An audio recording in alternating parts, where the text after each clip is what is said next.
जय हिंद साथियों। मैं आपका फ्रेंड विजय अपना YouTube channel IT technical power study पर आपका स्वागत हूँ। फ्रेंड्स, हमारी जो क्लास चल रही है स्पेशली जो बारक है, इसरो है और UPPCL के जो प्रीवियस ईयर क्वेश्चन है उनको हम देख रहे हैं। जो भी फ्रेंड्स हमारे चैनल से नए जुड़े हैं उनसे रिक्वेस्ट हमारे चैनल को सब्सक्राइब जरूर करें और वीडियो को अधिक से अधिक शेयर भी जरूर करें। दोस्तों, हमने प्रीवियस क्लास में 62 नंबर क्वेश्चन तक कर लिए थे। अब आगे क्वेश्चन की सीरीज को हम स्टार्ट करते हैं। निम्न में से किस उपकरण का प्रयोग करके निम्न में से किस उपकरण का प्रयोग लकड़ी पदार्थ में ड्रिल के लिए किया जाता है जो एक तरफ घूमेगा। दोस्तों, लकड़ी की ड्रिलिंग के लिए बात हो रही है और एक तरफ जो घूमेगा, तो Raul plug tool, hand drill, poker, ये दोस्तों सारे क्या करते हैं, लकड़ी में ड्रिल करने का काम करते हैं। क्या करते हैं, ये सभी लकड़ी में ड्रिल करने का काम करते हैं। तो आपका दोस्तों जो रेचिड ब्रेस होता है वो क्या करता है, एक ही डायरेक्शन घूम कर क्या करता है, लकड़ी में ड्रिल करता है। अगला क्वेश्चन तरफ बढ़ते हैं। सोल्डरिंग आयरन बिट किस पदार्थ से बनी होती है, स्टील की, तांबे की, तो किसकी बनी, तांबे की बनी होती है। अगला क्वेश्चन तरफ बढ़ते हैं। निम्न में से कौन सा सबसे अच्छा कुचालक है, माइका, पोर्सेलिन, कांच और बेकेलाइट। सबसे अच्छे कुचालक की दोस्तों बात हो रही है। सबसे अच्छा कुचालक कौन सा होता है, तो माइका जो होता है सबसे अच्छा कुचालक होता है। अगला क्वेश्चन तरफ बढ़ते हैं। विद्युत वायरिंग में प्रयुक्त कंडक्टर होना चाहिए। कंडक्टर को दोस्तों हम क्या बोलते हैं, कंडक्टर जो होता है दोस्तों क्या होता है, कंडक्टर जो होता है उसको हम क्या बोलते हैं दोस्तों, चालक कहते हैं। क्या कहते हैं, हम इसको चालक कहते हैं। तो इसमें प्रयुक्त कंडक्टर क्या होना चाहिए, लोहा, तांबा, इस्पात, टिन। तो विद्युत वायरिंग प्रयुक्त जो कंडक्टर पदार्थ है वो क्या होना चाहिए, तांबा होना चाहिए। अगले क्वेश्चन तरफ बढ़ते हैं। 200 हर्ट्ज की फ्रीक्वेंसी है, 200 हर्ट्ज की आवृत्ति के लिए समय अवधि कितनी होनी चाहिए। हमको दोस्तों पता है कि फ्रीक्वेंसी जो होती है 1 अपॉन टाइम के क्या होते हैं, इन्वर्स होती है। यानी कहने का मतलब दोस्तों, जब हम टाइम को कम करते हैं तो फ्रीक्वेंसी हमारी क्या हो जाती है, बढ़ जाती है। और अगर हम टाइम को बढ़ाते हैं तो फ्रीक्वेंसी हमारी बढ़ जाएगी। या हम ऐसा भी कह सकते हैं कि अगर हम फ्रीक्वेंसी को बढ़ाते हैं तो हमारा टाइम पीरियड जो है वो क्या हो जाए, कम हो जाएगा। या हम फ्रीक्वेंसी को हम क्या करते हैं, कम करते हैं, फ्रीक्वेंसी को हम क्या करते हैं, कम करते हैं, तो हमारा टाइम पीरियड क्या हो जाता है, बढ़ जाता है। क्या होता है, टाइम पीरियड हमारा बढ़, जब हम फ्रीक्वेंसी कम करते हैं टाइम हमारा पीरियड क्या होता है, बढ़ जाता है। तो हमको 200 हर्ट्ज आवृत्ति के लिए समय अवधि पूछ रहे कि दोस्तों कैसे करें इस क्वेश्चन को। तो हमको पता है कि दोस्तों फ्रीक्वेंसी क्या होता है, 1/T होता है। क्या होता है दोस्तों, 1/T होती है। तो हमको क्या निकालना है, टाइम अवधि निकालनी है, 200 हर्ट्ज फ्रीक्वेंसी के लिए निकालना है। तो हमको पता है कि 1/200, जब इसको हम सोल्व करेंगे तो कितना आएगा हमारे पास दोस्तों, जब हम इसको सोल्व करते हैं इसका आंसर कितना आएगा, तो इसका answer 0.05 second is the correct answer. जब हम इसका डिवाइड करेंगे कितना आएगा, 0.05 second is the correct answer. अगला क्वेश्चन बढ़ता है। ये दोस्तों क्वेश्चन जो पूछा गया था, इसरो का क्वेश्चन पूछा गया था, ठीक है। एक खुले परिपथ में क्या होता है, प्रतिरोध और धारा दोनों शून्य होता है। प्रतिरोध और धारा जो दोनों अनंत होती है। प्रतिरोध शून्य है और धारा अनंत है। प्रतिरोध अनंत और धारा शून्य होता है। तो दोस्तों हमको पता है कि एक हमारा सर्किट है, मान लीजिए इसमें हमने मान लीजिए एक बल्ब जोड़ा है, ठीक है। अब यहाँ पर हमने क्या जोड़ा है, एक वोल्टेज का स्रोत जोड़ा है। क्या जोड़ा है, वोल्टेज सोर्स जोड़ा है, ठीक है। तो इसमें हम क्या करेंगे, धारा प्रवाहित करेंगे, धारा प्रवाहित होगी। अब हमको क्या बोला, खुले परिपथ में। तो खुला परिपथ की का मतलब हुआ कि यहाँ पर हमने क्या किया, इस करंट को यहाँ से क्या कर दिया, मिस कर दिया। यानी यहाँ पर करंट जो थी हमने, जो यहाँ से सर्किट को हमने क्या कर दिया, ब्रेक कर दिया। तो खुले परिपथ में क्या होना चाहिए, खुले परिपथ में हमको पता है कि प्रतिरोध का मान क्या होगा, अनंत होगा। क्या होगा, प्रतिरोध का मान, जो रेजिस्टेंस का मान है वो क्या होगा दोस्तों, अनंत होगा, ठीक है। जो प्रतिरोध का मान होगा खुले परिपथ में, खुले परिपथ में क्या होता है, प्रतिरोध का मान जो होता है वो क्या होता है, अनंत होता है। अगर हम दोस्तों धारा की बात करें तो धारा क्या होगी, धारा आई बराबर क्या होगी, शून्य होगी। क्या होगी, शून्य होगी, क्योंकि हमको पता आई बराबर V/R होता है। क्या होता है, V/R होता है, ठीक है दोस्तों। हमको पता है कि अगर इसकी वैल्यू क्या होगी, हमको पता है कि अगर रेजिस्टेंस की वैल्यू क्या होगी, अनंत होगी, तो इसकी वैल्यू कितनी हो जाएगी, 0 हो जाएगी, ठीक है दोस्तों। क्या हो जाएगी, 0 हो जाएगी। तो किसी सर्किट में अगर दोस्तों हमको पता है कि अगर धारा, अगर खुला परिपथ दो दोस्तों, उस परिपथ में क्या नहीं बहेगी, धारा कभी भी नहीं बहेगी, यानी धारा का मान 0 रहेगा। और अगर धारा का मान 0 रहेगा तो क्या रहेगा, प्रतिरोध का मान क्या रहेगा, अनंत रहेगा। तो option number 4 is the correct answer. अगले क्वेश्चन तरफ बढ़ते हैं।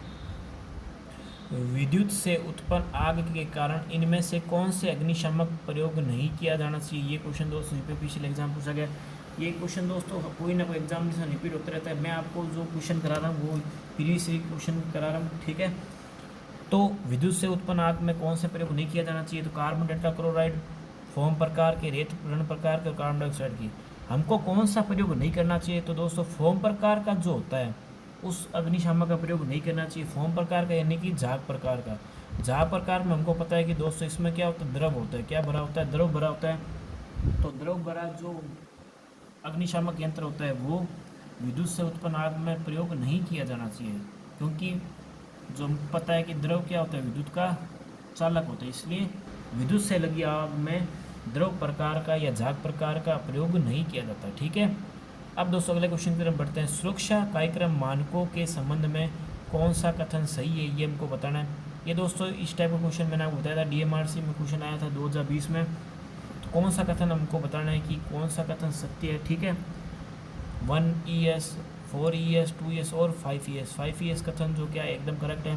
सुरक्षा मानक कार्यक्रम दोस्तों ये दिया गया था जापान के द्वारा ये दोस्तों सुरक्षा मानक कार्यक्रम दिए गए थे। ठीक है। प्रीवियस जो क्लास से थे उसमें मैंने सुरक्षा का जो 5ES जो अवधारणा थी, 5ES जो अवधारणा थी उसको मैंने बताया था 5ES अवधारणा में क्या क्या होता है। ठीक है। तो आपने हमारी क्लास को प्रीवियस को नहीं देखा है तो आप हमारे चैनल पर विजिट करके देख सकते हैं। मैंने दोस्तों जो प्रीवियस ईयर के जो क्वेश्चन की सीरीज़ है मैंने टेक्निकल जो नाम से है, टेक्निकल नाम से प्लेलिस्ट बना रखी है। इसकी क्या बना रखी है? प्लेलिस्ट बना रखी है। तो वहाँ पे जाके आप सारे वीडियो देख सकते हैं। मैंने आप उसमें सारे वीडियो डाल रखे हैं। ठीक है। तो यहाँ पर आज हम जो सीरीज़ करें वो 6 नंबर जो क्लास है हमारी वो चल रही है, तो 500 क्लासें आपको उसमें मिल जाएगी। ठीक है। तो वहाँ से जाकर आप डायरेक्ट विजिट करके उसको देख सकते हैं। ठीक है। अब दोस्तों जो 5ES जो है वो सुरक्षा कार्यक्रम मानकों के संबंध में किसके संबंध में? तो ये दिया गया था, जो दिया गया था वो दिया गया जापान के द्वारा दिया गया था। ये सुरक्षा कार्यक्रम मानक जो होते हैं औद्योगिक उसके संबंध में दिया गया था। तो 5ES is the correct answer. अब दोस्तों अगले क्वेश्चन की तरफ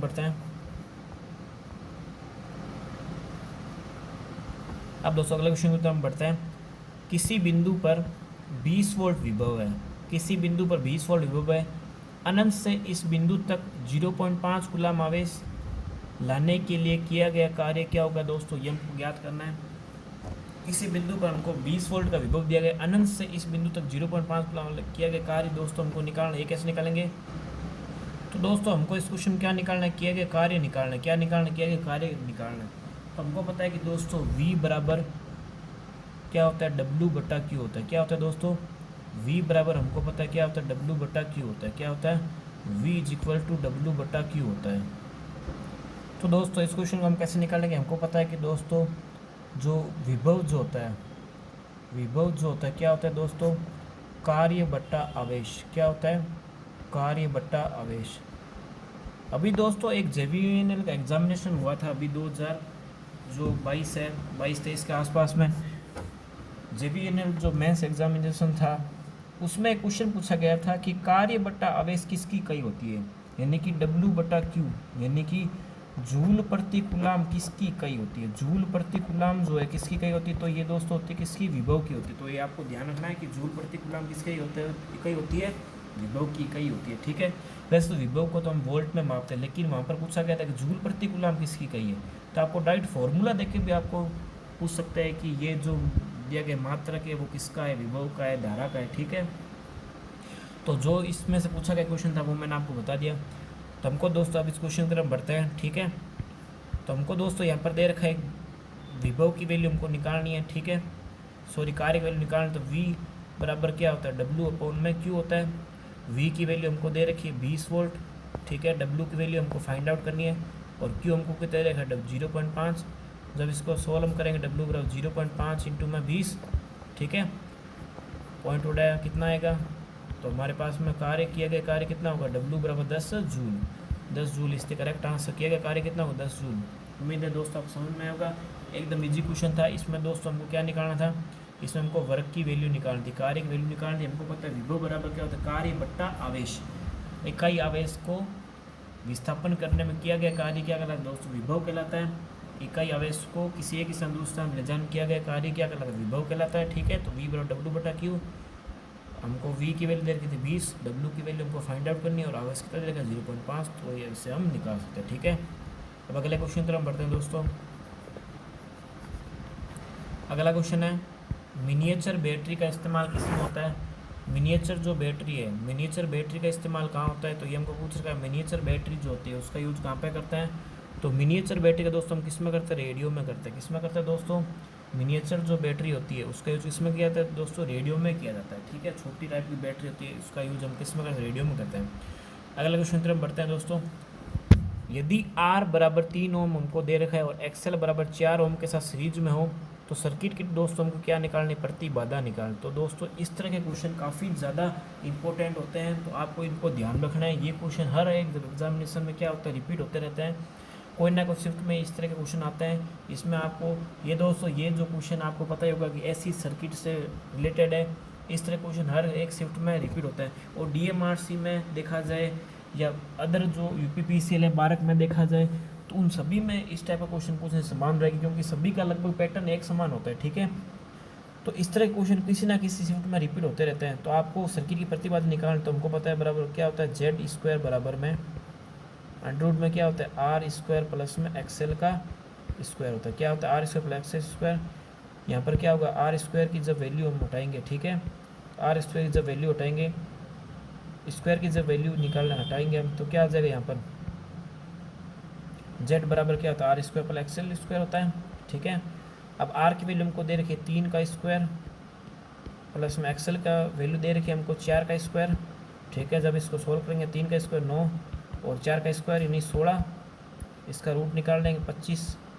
25 का रूट दोस्तों कितना होगा, 5 ओम। क्या होगा, 25 का रूट कितना होगा, 5 ओम होगा। क्या कितना होगा दोस्तों, 5 ohm. 5 ohm is the correct answer. Easy सा क्वेश्चन था दोस्तों, लेकिन कई बच्चे इसको भी छोड़ देते हैं। आपको दोस्तों क्वेश्चन छोड़ना नहीं है। इसमें सीधा आपको दे रखा है कि यहाँ पर प्रतिबाधा जब निकालते हैं तो प्रतिबाधा यहाँ पर आर और एक्सएल जो हमको दे रखा है, प्रतिरोध दे रखा है। यहाँ पर दोस्तों ये सूत्र कब लगेगा, जब आर और एक्सएल दोनों श्रेणी क्रम होंगे तभी। और आपको एग्जामिनेशन में आपको सीरीज सर्किट देगा। यहाँ पर दोस्तों आपको आर एक्सएल की जगह एक्सएल भी साथ में दे सकते हैं, आर स्क्वायर प्लस एक्सएल। अगर यहाँ पर क्या आ जाए हमारे पास में, अगर आपको एक्सी की वैल्यू भी दे दे तो हम क्या निकाल सकते हैं, फॉर्मूला हमको पता है आर स्क्वायर प्लस में एक्सएल माइनस एक्सी का होल स्क्वायर होता है। क्या होता है, एक्सएल माइनस एक्सी का होल स्क्वायर अंडर में होता है। क्या होता है, अंडर में R square plus XL minus XC का होल स्क्वायर होता है। उम्मीद दोस्तों आपको क्वेश्चन अच्छे समझ में होगा। अगले क्वेश्चन की तरफ हम बढ़ते हैं दोस्तों। पीएमईएन प्रणाली का विस्तार क्या होता है। पीएमईएन प्रणाली जो होती है उसका विस्तार क्या होता है, permanent magnified earth neutral, protective multiple earth neutral, permanent magnet earth neutral, permanent magnet mutual neutral. दोस्तों पीएमईएन जो प्रणाली होती है प्रोटेक्टिव मल्टीपल अर्थ न्यूट्रल होती है। क्या होती है, प्रोटेक्टिव मल्टीपल अर्थ जो न्यूट्रल होती है वो पीएमईएन प्रणाली होती है। अगले क्वेश्चन तरफ बढ़ते हैं दोस्तों। निम्न में से किस पारेषण प्रणाली में कैपेसिटेंस का मान क्या होता है, नगण्य होता है। दोस्तों कैपेसिटेंस जो होता है यानी धारिता का मान पारेषण लाइन में काफ़ी डिपेंड करता है। ये दोस्तों कैपेसिटेंस का मान जो होता है ये वोल्टेज पर काफ़ी ज़्यादा डिपेंड करता है। क्या करता है, वोल्टेज पर काफ़ी ज़्यादा डिपेंड करता है। तो कैपेसिटेंस का मान जब हाई वोल्टेज की लाइन आती है, जितनी ज़्यादा हाई वोल्टेज की लाइन आती है, जितनी ज़्यादा पारेषण लाइन हमको पता है कि दोस्तों हाई वोल्टेज की होती है सारी, तो जितनी ज़्यादा वोल्टेज बढ़ेगी तो उसमें कैपेसिटेंस का मान क्या होगा, ज़्यादा होगा। तो कैपेसिटेंस का मान दोस्तों हमको पूछ रखा है कि नगण्य किस्म होगा यानी कम से कम किस्म होगा। तो ये हमको पता है कि छोटी जो पारेषण लाइन है, आपको ध्यान रखना दोस्तों, छोटी जो पारेषण लाइनें होती है, छोटी जो पारेषण लाइनें होती है उसमें एक्सी का मान क्या होगा, कम होगा। एक्सी का मान क्या होगा दोस्तों, कम होगा। आपको ये ध्यान रखना है कि छोटी पारेषण लाइन एक्सी का मान कम होगा। और जो लंबी जो लाइन होती है यानी कहने मतलब उच्च पारेषण लाइनें जो होती है वहाँ पर एक्सी का मान क्या होगा, हमेशा अधिक होगा। क्या होगा, एक्सी का मान हमेशा अधिक होगा। ठीक है, तो छोटी जो पारेषण लाइन होती है उसमें एक्सी का मान कम होता है। उच्च पारेषण लाइन, ठीक है, उसमें एक्सी का मान हमेशा क्या होगा, अधिक होगा। ये दोस्तों कैपेसिटेंस का मान किस पर डिपेंड करता है, वोल्टेज पर डिपेंड करता है। अगले क्वेश्चन की तरफ बढ़ते हैं दोस्तों। किसी 3 फेज मोटर में टॉर्क वोल्टेज क्या होता है। ये दोस्तों अभी हाल ही में ये क्वेश्चन पूछा गया था एसएससी जेई के एग्जाम में, एसएससी जेई 2023। तो दोस्तों आपको मेरे चैनल पर एकदम अपडेटेड कंटेंट मिल रहा है। ठीक है, तो दोस्तों वीडियो को लाइक ज़रूर कीजिएगा और चैनल पर नए चैनल को सब्सक्राइब जरूर कीजिएगा। अगर दोस्तों आपको सेशन पसंद आ रहा है तो वीडियो को शेयर भी जरूर कीजिएगा। किसी 3 फेज मोटर में दोस्तों टॉर्क वोल्टेज के, तो टॉर्क और वोल्टेज के भी दोस्तों हमको संबंध पूछ रखा है कि किसी 3 फेज मोटर में टॉर्क और वोल्टेज भी संबंध क्या होता है। हमको पता है कि दोस्तों टॉर्क जो होता है किसी थ्री फेज मोटर में, टॉर्क समानुपाती क्या होता है, phi I two cos phi के तो होता ही, ये तो हमको पता है कि टॉर्क समानुपाती फाई आई टू, यानी चुंबकीय फ्लक्स जो धारा होती है, रोटर की जो धारा होती है उसकी समानुपाती और पावर फैक्टर समानुपाती होता है। लेकिन इसमें एक जो संबंध होता है वो वोल्टेज के बीच में भी होता है, और ये क्या होता है कि टॉर्क समानुपाती क्या होता है, वी स्क्वायर होता है। क्या होता है, वी स्क्वायर। ये दोस्तों आपको ध्यान रखना है कि टॉर्क और वोल्टेज के बीच में संबंध जो होता है, ये दोस्तों हमने काफ़ी ज़्यादा पढ़ रखा है कि टॉर्क जो समानुपाती होता है, जो चुंबकीय फ्लक्स होता है, और रोटर की जो धारा होती है और रोटर का पावर होती है। ये दोस्तों सबकी किसकी बात हो रही है, रोटर की हो रही है। किसकी हो रही है, जो हमारा थ्री फेज मोटर रोटर होता है उसके चुंबकीय फ्लक्स पर, उसके अलावा जो उसकी धारा है और उसके पावर फैक्टर पर डिपेंड करता है क्या, थ्री फेज मोटर का टॉर्क।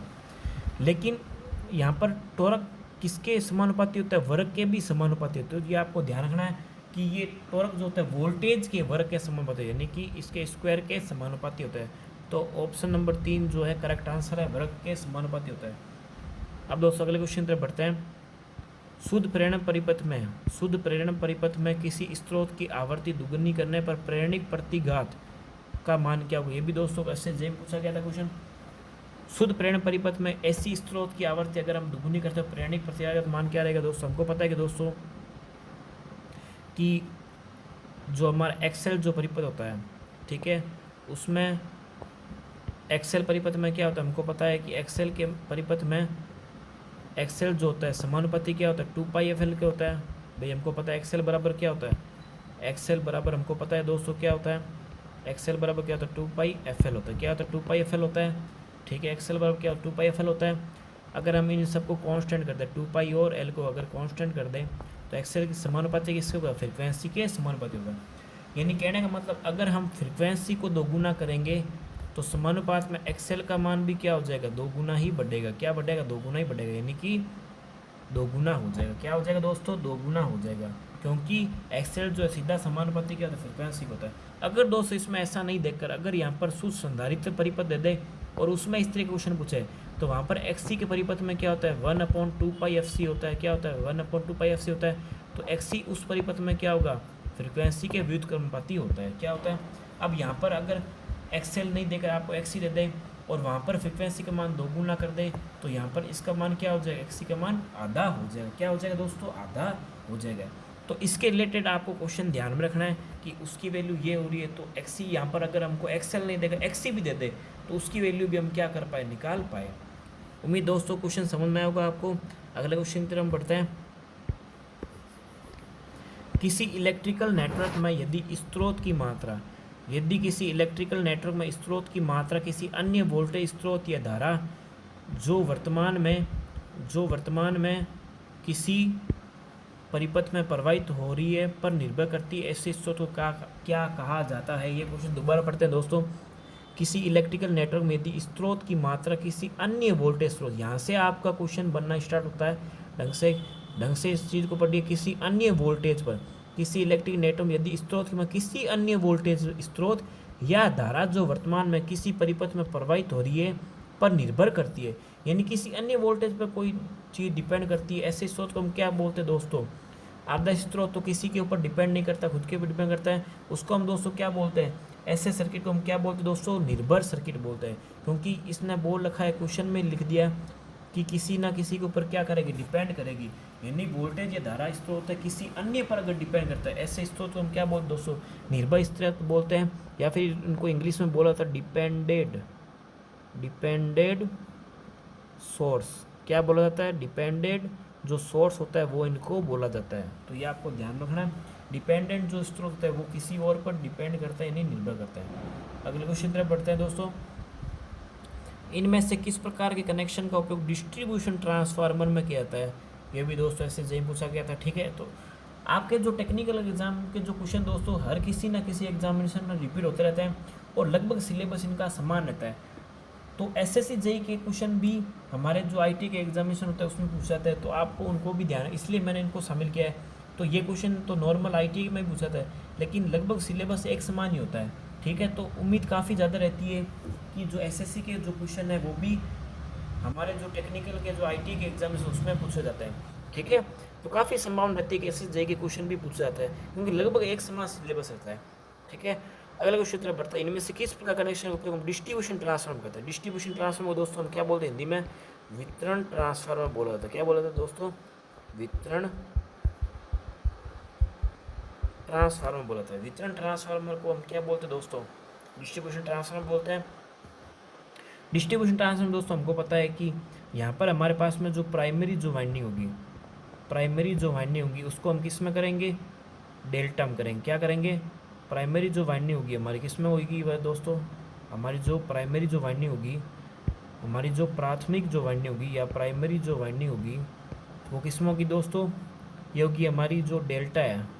प्राइमरी जो वाइंडिंग होगी हमारी होगी डेल्टा में। डेल्टा वाइंडिंग इस तरीके से बनती है, ठीक है। प्राइमरी जो होगी हमारी डेल्टा बनेगी, और सेकेंडरी जो होगी हमारी, सेकेंडरी जो होगी वो हमारी दोस्तों किस में बनेगी, स्टार पॉइंट बनेगी। किस में बनेगी दोस्तों, स्टार पॉइंट बनेगी। यहाँ पर दोस्तों डिस्ट्रीब्यूशन ट्रांसफार्मर में आपको एक चीज़ ध्यान रखनी है, डिस्ट्रीब्यूशन ट्रांसफार्मर किस प्रकार का ट्रांसफार्मर होता है, तो ये होता है स्टेप डाउन प्रकार का होता है। किस प्रकार का होता है, स्टेप डाउन प्रकार होता है। डिस्ट्रीब्यूशन ट्रांसफार्मर क्या करता है दोस्तों, हाई जो वोल्टेज है उसको क्या करता है, कम करने का काम करता है। यहाँ पर सेकेंडरी को स्टार में बनाते हैं और प्राइमरी किस में बनाते हैं, ये हमारी द्वितीयक वाइंडिंग है, ठीक है। और ये हमारी कौन सी, प्राइमरी वाइंडिंग है। द्वितीयक वाइंडिंग अगर हम किस में बनाते हैं, स्टार में बनाते हैं, तो इसका फ़ायदा ये होता है कि यहाँ पर जैसे 3 फेज निकलते हैं, आर वाई और बी। क्या निकलता है, आर वाई बी निकलता है। तो यहाँ से हम क्या निकाल सकते हैं, यहाँ से हम न्यूट्रल भी निकाल सकते हैं। तो इसीलिए हम क्या करते हैं, सेकेंडरी में क्या करते हैं, स्टार का प्रयोग करते हैं और प्राइमरी में डेल्टा करते हैं। यानी option number 2 is the correct answer. तो प्राइमरी में आपको पता है कि जब डिस्ट्रीब्यूशन ट्रांसफार्मर बात होती है, प्राइमरी में डेल्टा होते हैं और सेकेंडरी में स्टार किस लिए लिया जाता है, ताकि हमको न्यूट्रल पॉइंट भी मिल सके, ठीक है। अगले क्वेश्चन की तरफ बढ़ते हैं। हानिकारक गैसें जैसे अमोनिया वाले वातावरण के लिए निम्न में से किस प्रकार के ओवरहेड चालक पदार्थ को प्राथमिकता दी जाती है। तो ओवरहेड चालक पदार्थ की बात हो रही है कि यहाँ पर हानिकारक गैसें जो होती है उसमें किस प्रकार के जो चालक पदार्थ उसको हम क्या देंगे, प्राथमिकता देंगे। तो जो दोस्तों फास्फोरस जो कांसा होता है उसको हम ओवरहेड चालक के तौर पर दोस्तों क्या कर सकते हैं, यूज करते हैं। जो हानिकारक गैस है तो वहाँ पर हम फास्फोरस कांसा का अधिक यूज करते हैं, ठीक है। अगले क्वेश्चन की तरफ बढ़ते हैं दोस्तों। 3 फेज ट्रांसफार्मर में फेजिंग आउट टेस्ट जो होता है, फेजिंग आउट टेस्ट होता है दोस्तों, ठीक है।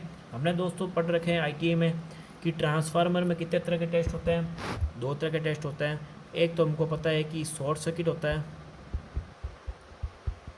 क्या होता है, एक तो हमको पता है, एक होता है शॉर्ट सर्किट और एक होता है ओपन सर्किट, ठीक है। एक होता है हमारा शॉर्ट सर्किट टेस्ट, एक होता है ओपन सर्किट टेस्ट। एक और टेस्ट जो दोस्तों होता है वो होता है फेजिंग आउट। ये दोस्तों मैंने क्यों दिया है, क्योंकि ये काफ़ी सारे प्रीवियस ईयर के क्वेश्चनों में पूछा गया था, फेजिंग आउट टेस्ट किसके लिए करते हैं, इसलिए मैंने इस क्वेश्चन को शामिल किया आपको, ठीक है।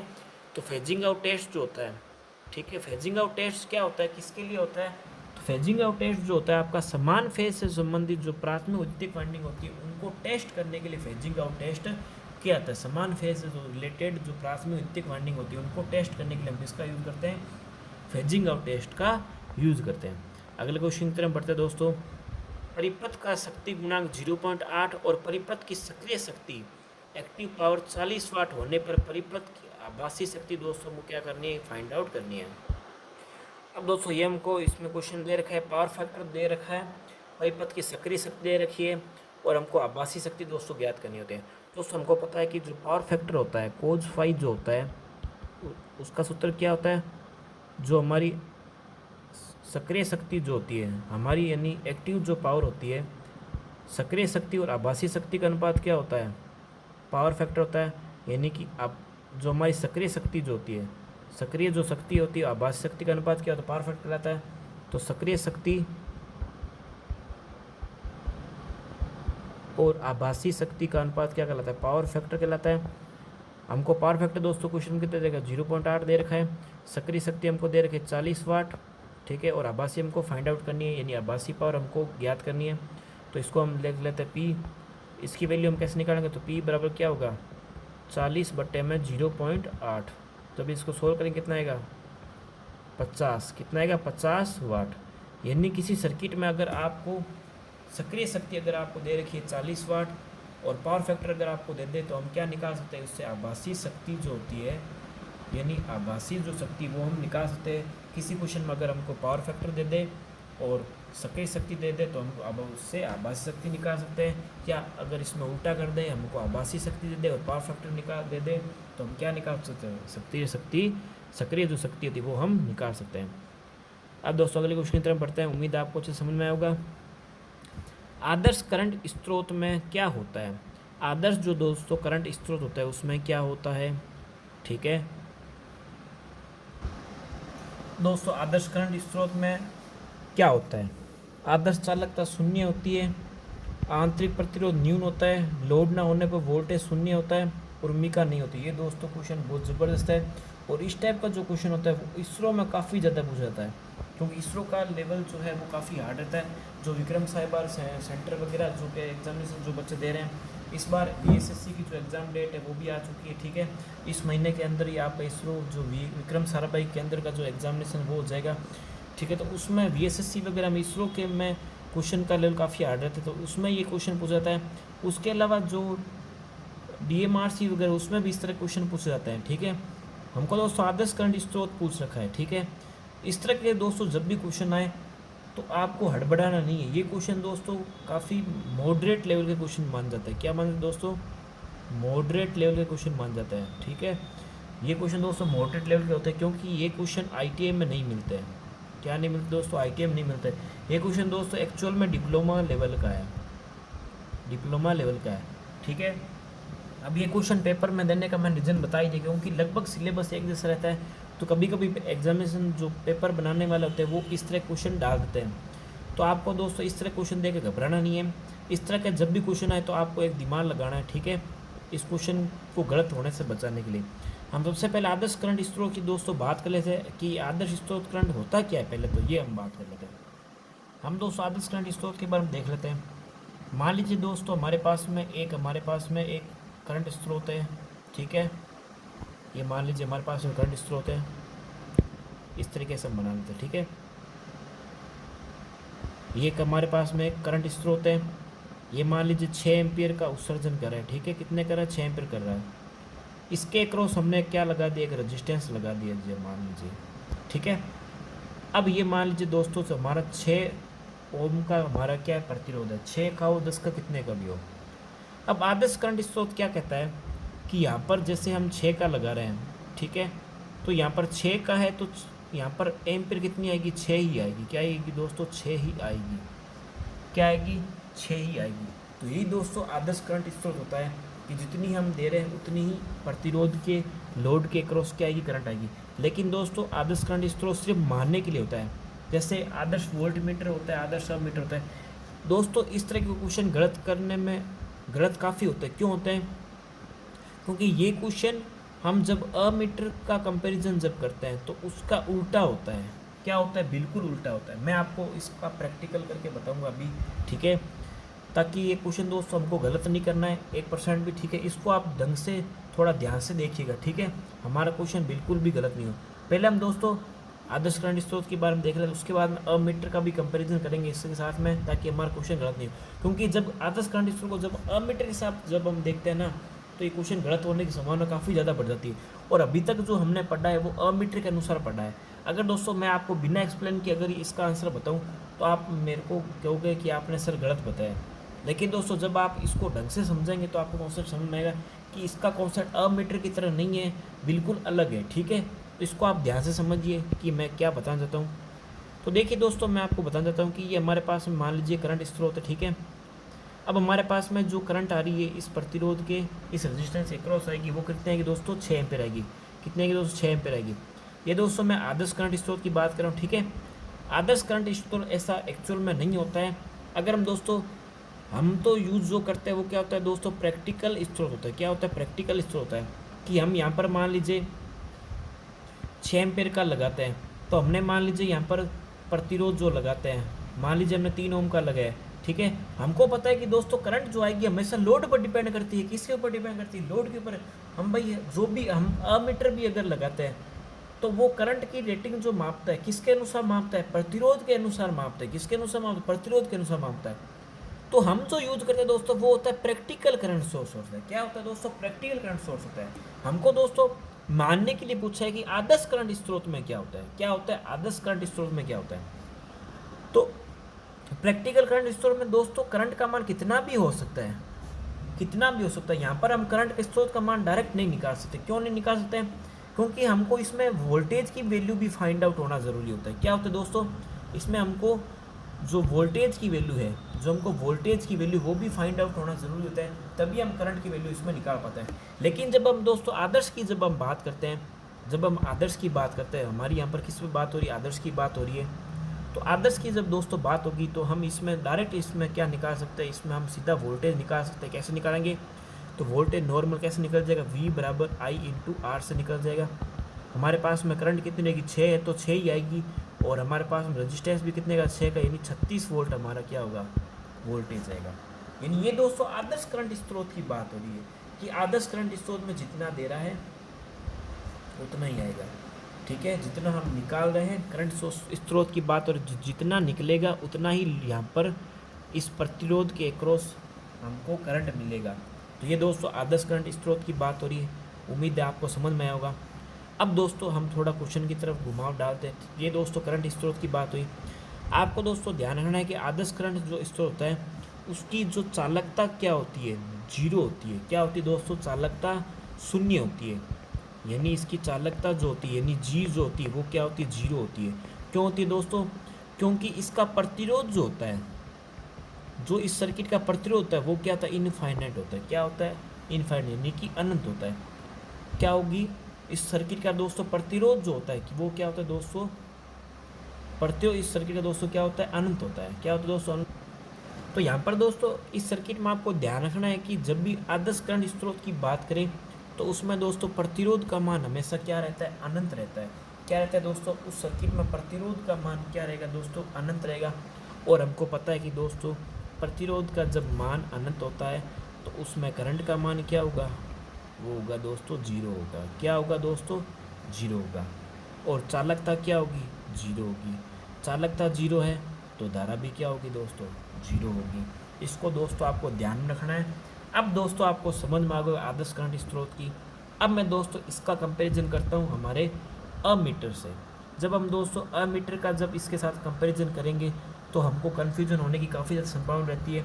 अब दोस्तों अमीटर कैसे जोड़ते सर्किट में, ये हमको पता है कि हमारे पास में मान लीजिए ये एक वोल्टेज स्रोत है, ठीक है, और हमने यहाँ पर क्या लगा दिया, हमने वोल्टेज स्रोत के सापेक्ष हमने क्या लगा दिया, हमने एक मान लीजिए एक अमीटर लगा दिया। क्या लगा दिया हमने यहाँ पर, V जो वोल्टेज स्रोत है कितने का दिया, मान लीजिए 20 वोल्ट का दे दिया। कितने का दे दिया, 20 वोल्ट का दे दिया।